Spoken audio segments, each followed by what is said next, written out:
நல்லா பழுத்த மாம்பழமாக எடுத்து அதில் இருக்கக்கூடிய ஃப்ளஷை மட்டும் தனியாக எடுத்துக்கோங்க, தோலை தனியாக எடுத்துக்கோங்க. இந்த மாதிரி ஒரு நல்ல பெரிய மாம்பழமாக எடுத்து வச்சுக்கோங்க. அதுக்கு அடுத்தபடியாக பாதாம் முந்திரி எல்லாத்தையுமே சின்ன சின்னதாக நறுக்கிக்கோங்க. அழகாக நறுக்கி அதையும் வந்து எடுத்துக்கோங்க. இதில் நம்ம எல்லா விதமான நட்ஸுமே ஆட் பண்ணியிருக்கோம். இப்போ ஒரு மிக்சர் ஜாரில் ஒரு 2 கரண்டி அளவுக்கு நம்ம சர்க்கரை சேர்த்து நம்ம கட் பண்ணி வச்சுருக்கக்கூடிய அந்த மேங்கோ ஃப்ளஷஸ் எல்லாத்தையுமே அதில் ஆட் பண்ணிக்கலாம்.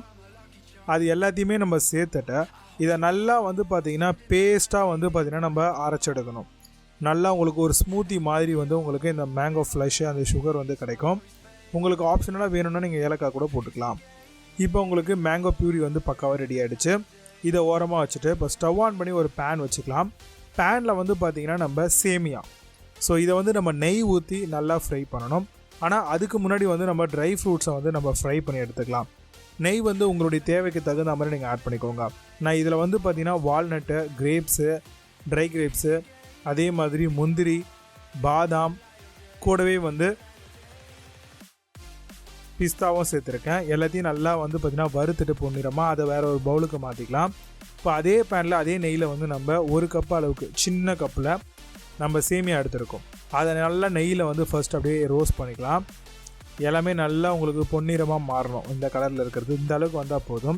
இப்போ ஃபஸ்ட்டு கொஞ்சமாக பால் ஊற்றி நல்லா வந்து பார்த்திங்க அப்படின்னா கலந்து விடுங்க. இப்போ நல்லா வந்து பார்த்திங்கன்னா உங்களுக்கு ஊறி வரும். இப்போ இந்த மாதிரி வந்த உடனே நல்லா வந்து பார்த்திங்கன்னா கலக்கிட்டே இருங்க. அடுத்ததாக மீதி இருக்கக்கூடிய பாலை வந்து நம்ம இப்போ சேர்த்துக்கலாம். நம்ம இதுக்கு வந்து ஒரு 1/2 லிட்டர் அளவுக்கு வந்து பார்த்திங்கன்னா நம்ம மில்க் வந்து ஃபுல் க்ரீம் மில்க் வந்து எடுத்திருக்கோம். நீங்கள் எப்படி தேவையோ அதுக்கு தகுந்த மாதிரி போட்டுக்கோங்க. இப்போ எல்லாத்தையும் நல்லா மிக்ஸ் பண்ணிகிட்டே வாங்க. இப்போ மிக்ஸ் பண்ணியாச்சு. இப்போ இதில் வந்து பார்த்திங்க அப்படின்னா நம்ம அந்த மேங்கோ பியூரி சுகரும் மேங்கோவும் போட்டு அரைச்சிருந்தோம் இல்லையா, அதை வந்து இதில் நம்ம ஊற்றிக்கலாம். கொஞ்சமாக நம்ம ஊற்றிட்டு தண்ணி கலந்து கூட நம்ம மீதியை சேர்த்துக்கலாம், ஜாரை வாஷ் பண்ணி. இப்போ நல்லா வந்து உங்களுக்கு ஒரு மாதிரி க்ரீமி கலரில் உங்களுக்கு வந்திருக்கும், லைட் எல்லோ கலரில். இப்போ குங்குமப்பூ இருந்ததுன்னா நீங்கள் கொஞ்சமாக தூவி விடுங்க, இல்லைனா கஸ்டர்ட் பவுடர் இருந்ததுன்னா அதை வந்து நல்லா வந்து மிக்ஸ் பண்ணிவிட்டு நீங்கள் ஆட் பண்ணிக்கோங்க. இப்போ நல்லா உங்களுக்கு ஒரு திக்கன் கன்சிஸ்டன்சி வந்துடுச்சு. குங்குமப்பூவும் கொஞ்சம் கொஞ்சமாக உங்களுக்கு கலர் கொடுக்க ஆரம்பிச்சிச்சு.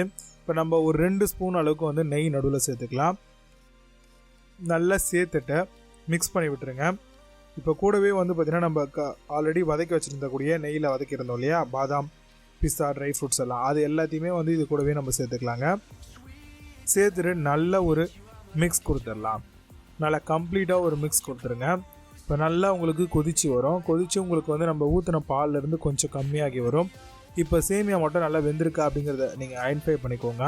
அதை பார்த்துட்டு நல்லா வெந்துருச்சு உடனே இப்போ நீங்கள் ஸ்டவ் ஆஃப் பண்ணிவிட்டு அழகாக நல்லா ஆற வச்சு கூலிங்காகவும் சர்வ் பண்ணலாம், ஹாட்டாகவும் சர்வ் பண்ணலாம். சூப்பராக இருக்கும் இந்த மேங்கோ கியர்.